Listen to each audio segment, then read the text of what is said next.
Good day, everybody. This is Susan Elliott, host of Mean Lady Talking Podcast and the author of Getting Past Your Breakup, How to Turn a Devastating Loss into the Best Thing that ever happened to you, Getting Back Out There, Secrets to Successful Dating and Finding Real Love After the Big Breakup, and the Getting Past Your Past workbook, which is not currently available. It is January 2019, and I will have it available in the next few weeks. If you're coming to the program because you want to listen to some of the Chris Watts analysis, I want to tell you a couple of things. One, I came on the internet in 2006 with the program Getting Past Your Past, which is what I taught in the 90s back in Massachusetts. The Getting Past Your Past website is in the Wayback Machine on the internet. And in October of 2007, I had already been teaching No Contact about breakup. When I did this first audio on this podcast, I said that doing audios for podcasts now brings me full circle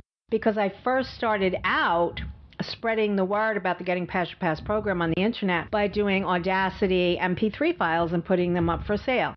So I started with the basic Getting Past Your Past program, and it did involve affirmations, boundaries, grief and loss, act as if, defense mechanisms, all the stuff that Getting Past Your Breakup and Getting Back Out There also entail. Within the first year, I added the After the Breakup. It was called After the Breakup at the time. And I introduced the concepts of no contact, of grief and loss, because I'm a grief and loss therapist, and that's what I studied in graduate school and what I did all my theses on. I even did my law thesis on grief and loss. I did grief and loss in the Eighth Amendment and victim impact statements. So a lot of the concepts that you will hear about, no contact, boundaries, affirmation, self-care, grief and loss, all that stuff was original to Getting Past Your Breakup and Getting Past Your Past.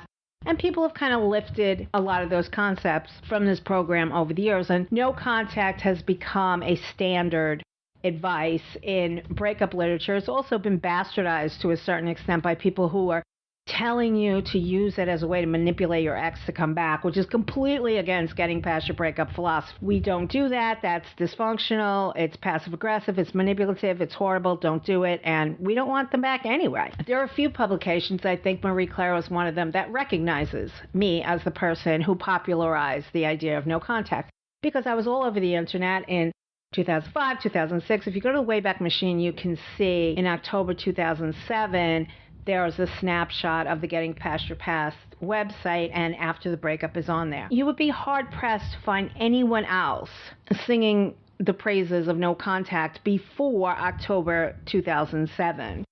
And that's the first incidence where you could see me doing it on the year before, the October 2006 snapshot that's available on the Wayback Machine.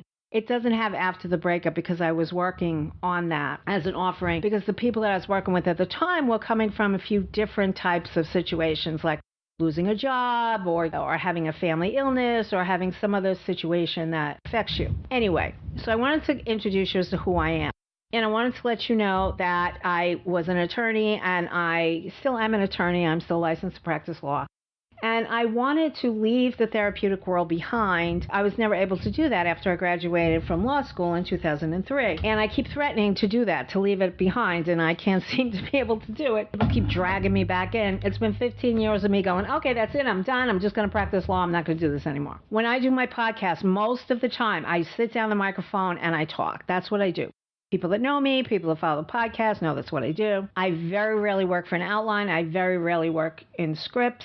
So you might hear me refer to some things. You might not know what I'm talking about if you've never listened to me before, if you don't know my articles. Because I've published so much on the GettingPastYourBreakup.com website, I've published over 2,000 articles, but they're not all up there because of copyright infringement, which makes me absolutely crazy. So I only keep about 100 or so articles at the time, but if there's a subject about breakups, about self-improvement, even legal issues that you want to know about, let me know. Chances are I've written on it, and I rerun articles all the time. I've done a few true crime articles and podcasts, and I'm working on some more. But basically, I sit down and I talk into a microphone. That's what I do.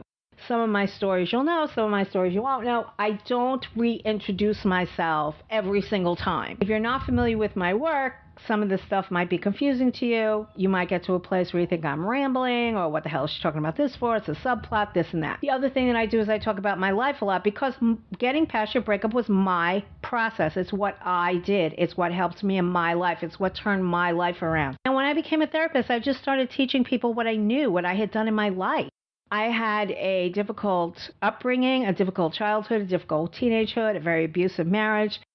So when I came out, I didn't know anything. I didn't know how to do anything. I didn't know how to be anything. It was really, really traumatic. So to think that what worked for me would work for other people was actually shocking to me, and shocking to me that it still continues to work. I get a little rattled by copyright infringers and people that just blatantly steal my stuff. So I not only weave my story in and out of the information that I impart to let people know that I'm not just a talking head. I have advanced degrees. I have a master's degree in psychology. I have a Juris Doctorate in law. I do not come and speak to you on high. I speak to you as somebody who has been through this, who has done it, and who has taught other people how to do it. Many different people over many years, many different situations, male, female, people here, people in other countries. I have clients all over the world, video chats, and I do groups and boot camps and everything, and I just continue teaching this. Weaving my story in and out not only tells you that I know what you're talking about and what you're feeling, and I'm not preaching at you, and I'm not judging you, and I'm not thinking that there's anything wrong with you, but I also do it so that people know that if they're going to lift something that I say, they're going to have to edit out all the parts of my story that illustrate what it is I'm saying. So good luck with that. There's a few different reasons. So I just want to let you know, if you're here just for the Chris Watts stuff, if you're not really interested in breakup stuff or anything else, that's fine. But I just want to let you know my style. If you have criticisms of it, that's fine. If you like it, please rate and review. If you don't like it, please don't rate and review. So anyway, here we go. And if you find anything confusing or upsetting, or you don't know, or I wasn't clear about this or that, sometimes I move things around because I've said something 2 or 3 times and I take it out. But anyway, that's who I am, and this is a different series, and I hope that you enjoy it. And if not, I hope at least you find some of the questions that I pose at the end interesting. If you want me to explain anything, if there's any questions that you have, if there's something that wasn't clear, I know that I do just sit down and talk, so I don't keep track sometimes. If anything is confusing, like I said, I don't go over my story every single time. My story is pretty much in the 37, 38 podcasts that came before this one. But please feel free to write meanladytalkingpodcast@gmail.com, and we can continue the conversation. And I will definitely do another Watch series if I think that people's response warrants it. So if you have questions, comments, whatever, let me know. meanladytalkingpodcast@gmail.com, and take care, everybody.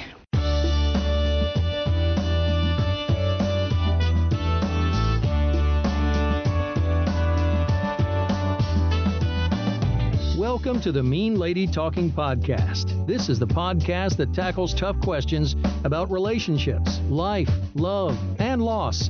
It may not be the advice you want, but it's probably the advice you need. And now here's your host, grief therapist, motivational speaker, relationship expert, best-selling author, and attorney, the not really mean lady herself, Susan J. Elliott.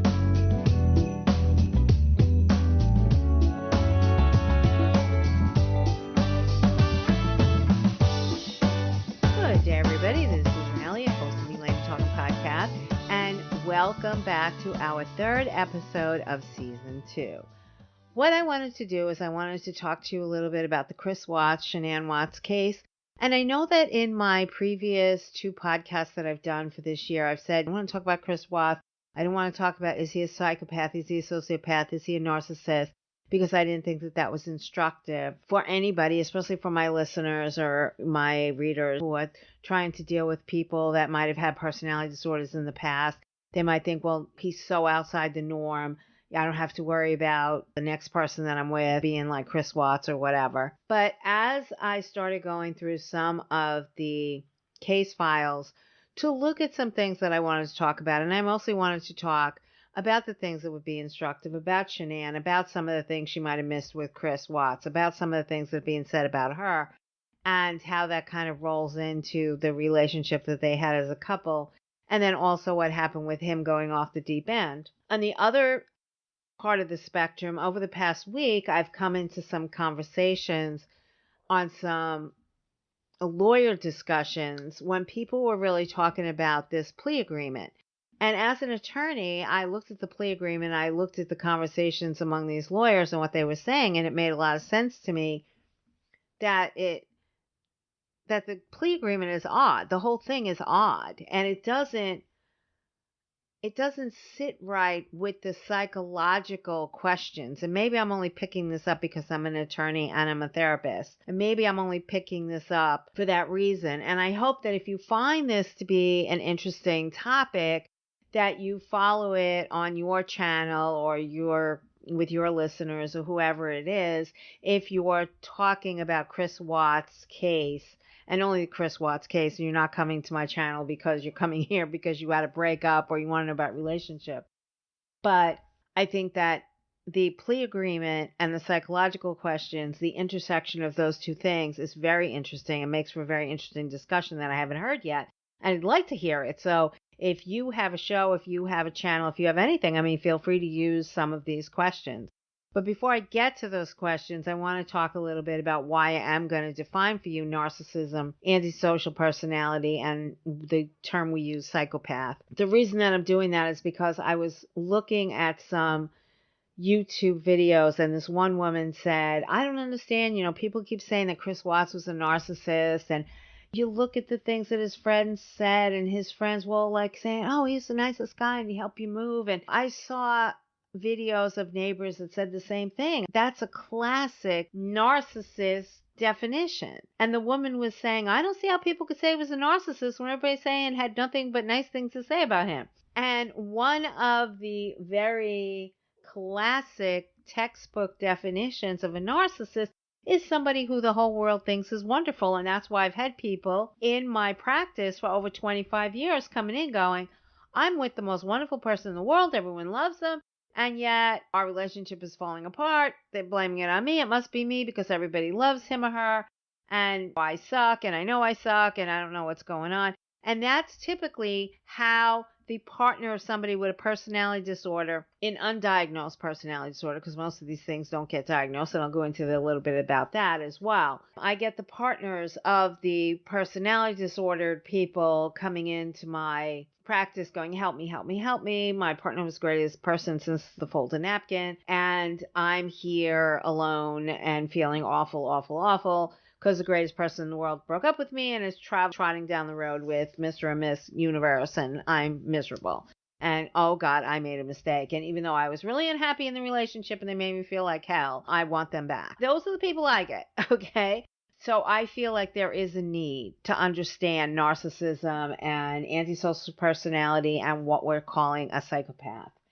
And I think that the discussion of Christopher Watts as whatever is really interesting because he exhibits all these different symptoms at different times. He's like a different person. And this kind of comes into the plea agreement that I was looking at as I was looking at part of this case. It all kind of comes together in a very confusing way. The first thing to understand is that I was a psychiatric clinician for years. And as I've explained in other podcasts, and I may explain again if people want me to go into it, just let me know, because I don't know how deep or how surface you guys want me to go with some of these things, some of these more technical aspects of doing diagnoses. But you go into an evaluation, and you're not going to go in and evaluate somebody in an emergency psychiatric services capacity with a personality disorder, because personality disorders are not usually diagnosed in the emergency room. Usually the most common types of people with personality disorders that we see in the therapeutic milieu are people with borderline personality disorders. They make up a huge part of the therapeutic population is borderline personality. You'll see obsessive compulsive personality. You'll sometimes see paranoid personality disorder.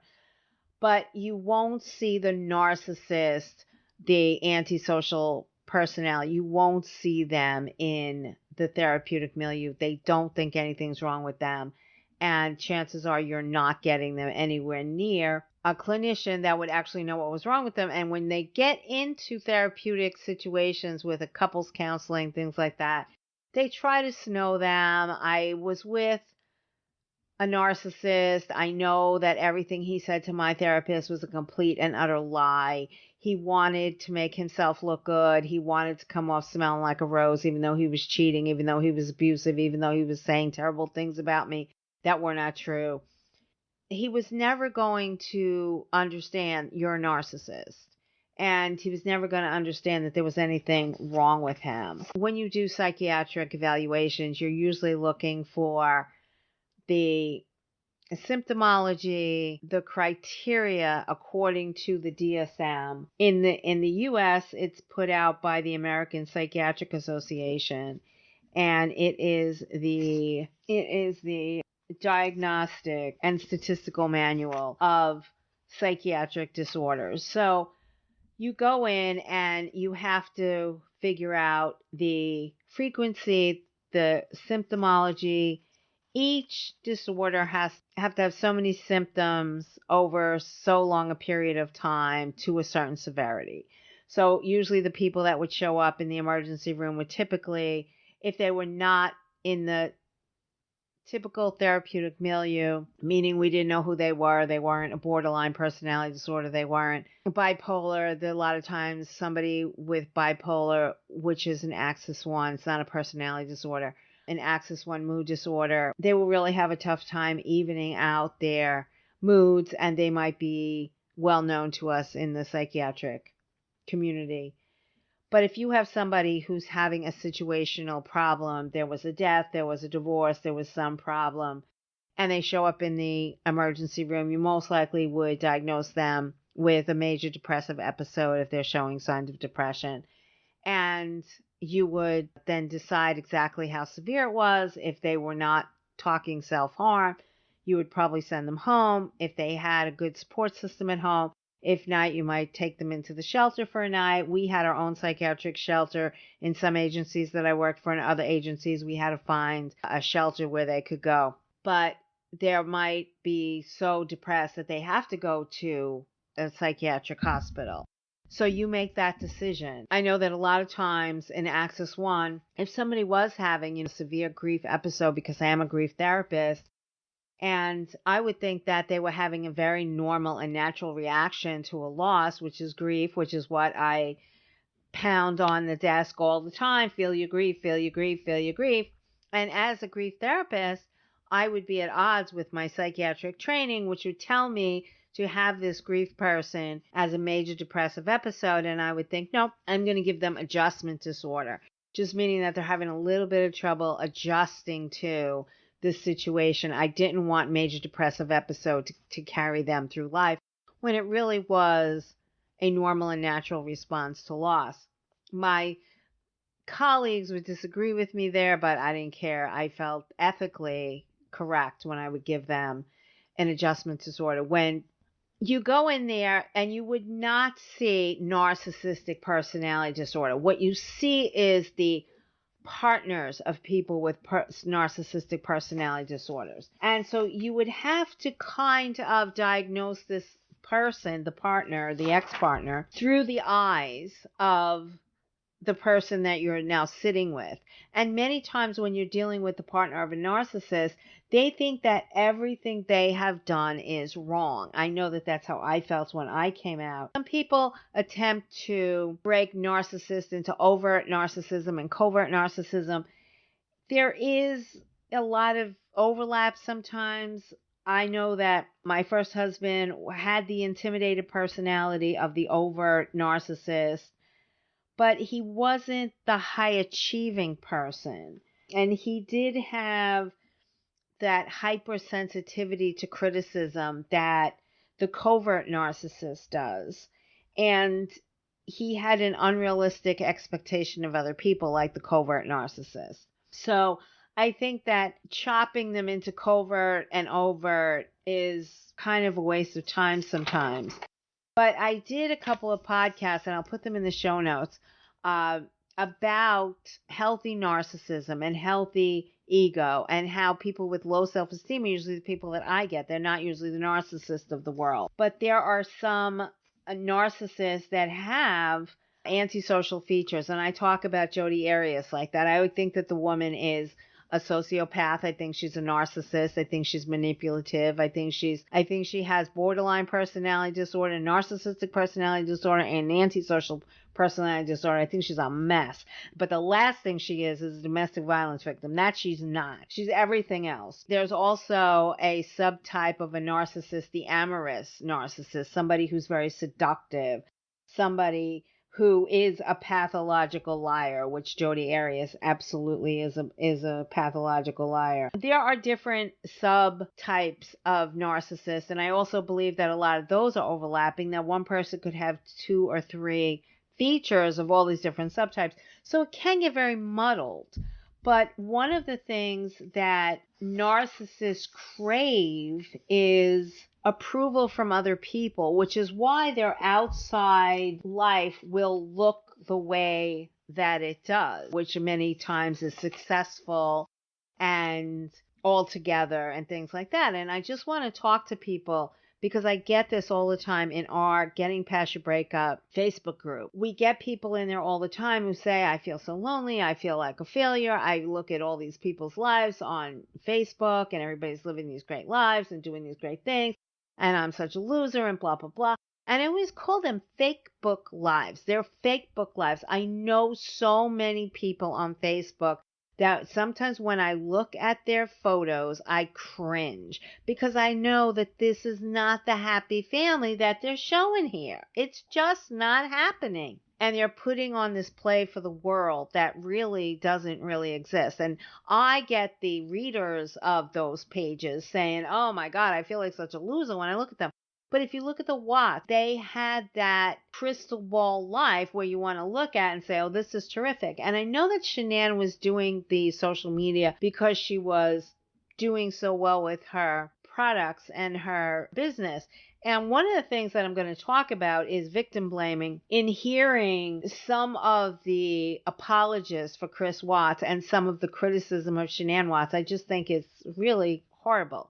And the name of this podcast is Mean Lady Talking Podcast, because I don't mince words. I do not mince words. And if I think that somebody, good, bad, or indifferent, alive or dead, the most revered person in the world, the most hated person in the world, whatever it is, I'm going to talk about that person the way I think I should talk about that person. So I do not mince words.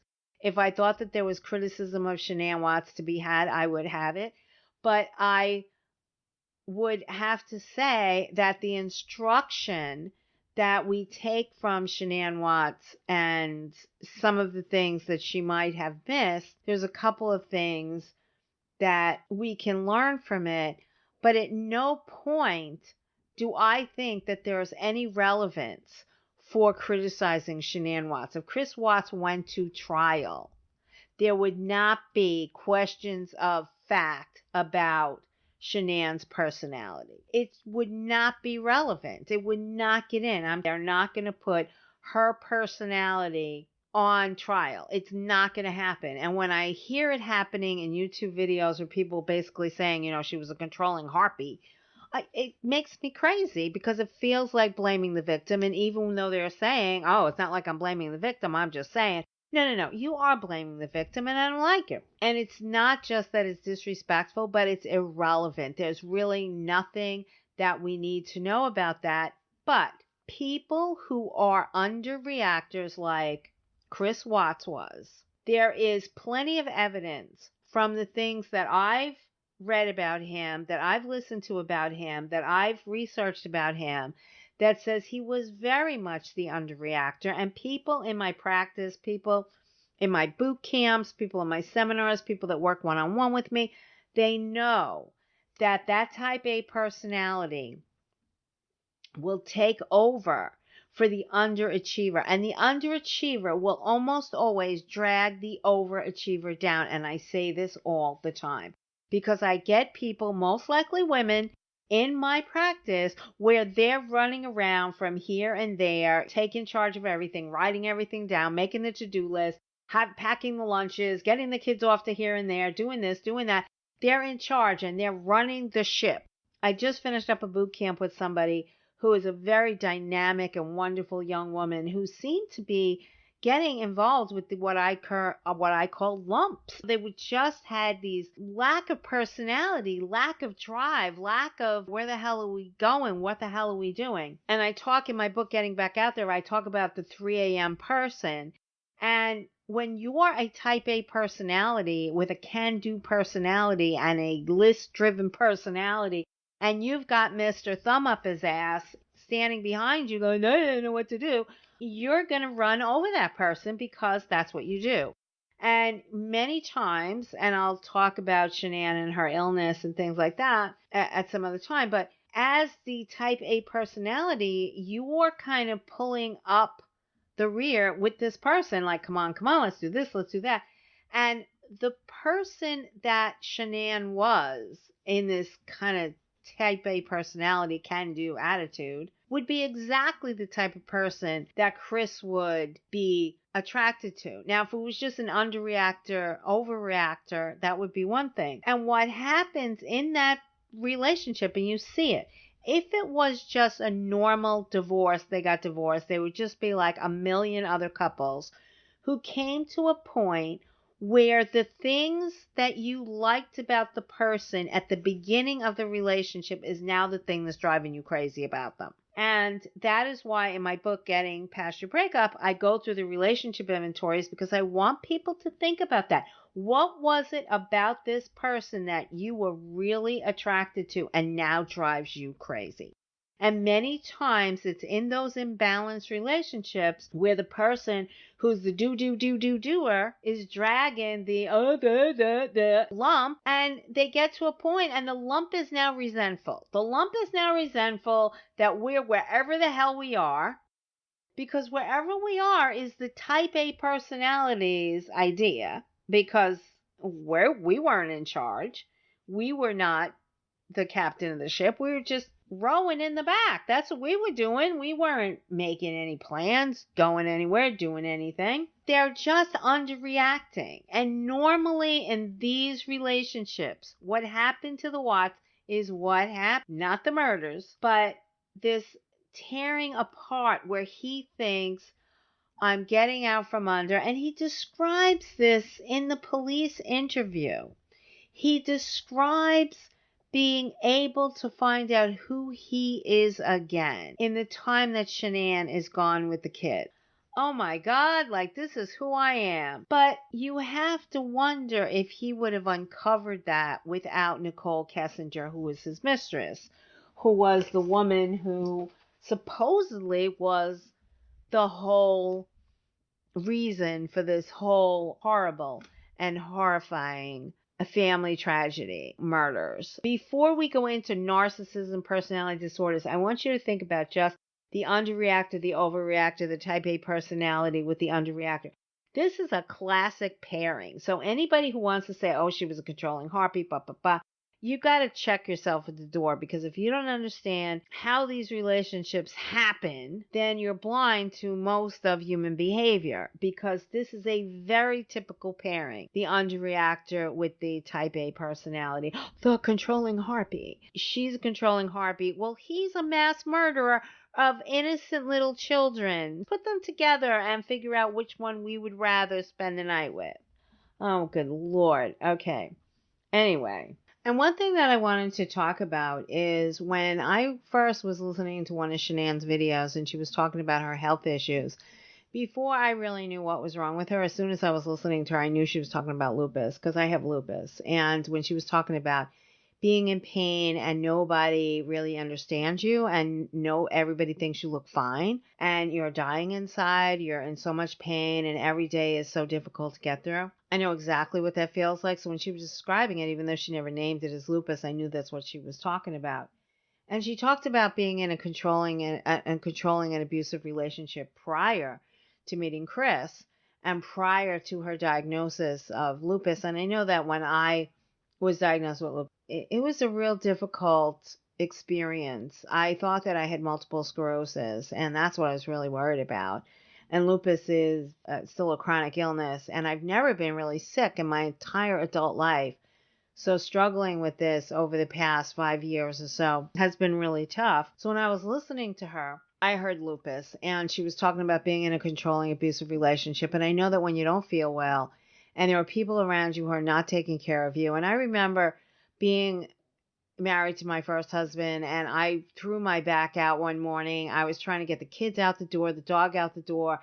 I got tangled up in the dog's leash. I went down. I couldn't even move. I had to go to the hospital. That's how much pain I was in. Like, I couldn't even move.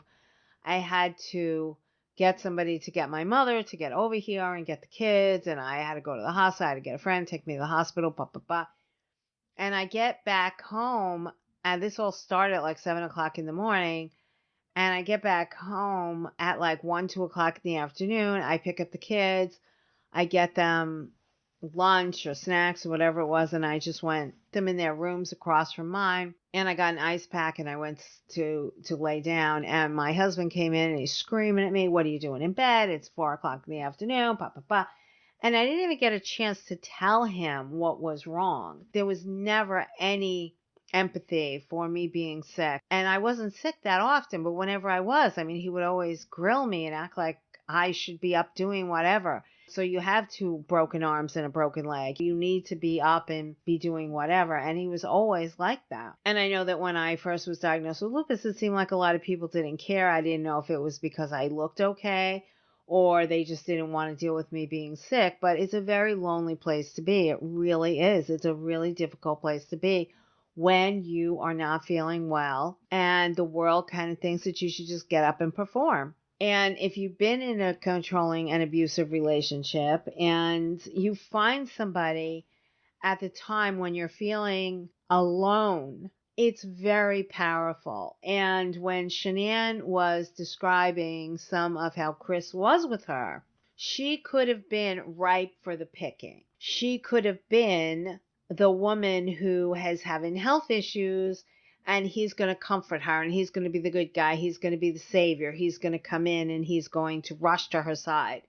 Now, that could be classic narcissism of somebody who has really low self-esteem, because that's what it sounds like, and he wants to rush in and be the good guy and show her that her and the world and her parents did nothing but sing his praises, saying that he would hold her on his lap, and if she fell asleep because she didn't feel well, he would just sit there and not move for her to relax because she was having so much trouble sleeping that if she fell asleep on his lap, he wouldn't move for hours while she got some sleep. And when Shanann's talking about Chris and that kind of Chris, she says he's the best thing that ever happened to her. And one of the things that I want to talk about being instructive with Shanann and in no way be disrespectful to her is something that I've been saying all along. And it's something that I want to kind of end this with before we go into what is a real narcissist, what is a real sociopath, and then to talk about the plea deal. But one of the things that I want to talk about as I end this podcast session and start the next one is when you are focused out, you do not do enough observation. And this is one of the things that I stress over and over again in my individual counseling, in my group counseling, in my boot camps, in getting past your breakup and getting back out there. I talk about observation, observation, observation. I talk about coming off social media sometimes. And I understand that Shanann was doing this for her business, but there was a point where you're doing something for the camera and you're losing sight of what's going on in your own life. And again, this isn't about blaming the victim. This is about one of the things that I've had to say about observation and technology, and I've been saying it for years now. Turn off the phone. And many people say to me, I didn't even realize how much I did it until you made me stop doing it. Unplug. Start 20 minutes in the morning, 20 minutes at night. I will go in airplane mode all weekend long. And I will tell people, you can text me, you can email me, you can do whatever you want, but I'm going to basically be unplugged all weekend while I read, while I do my research. Even now that even though I'm recording a podcast, I'm basically unplugged. I don't have email up. My phone's not on. Nothing is going on. And I will probably delve into a little bit more research before I continue on with the series. But I have been harping on the get unplugged and observe and observe and observe. And I know that Shanann was seeing something was wrong, something was changing. And unfortunately, she had been away for those weeks, and he got this whole thing in his head over what he was going to do. And I'm sure that they were running into money problems. He was getting swept away with the relationship with this Nicole Kessinger, who's a wacko as far as I can tell. And I'll go into that too. But he felt the old Chris coming back, person that kind of has been riding on her coattails so far and being part of her little play.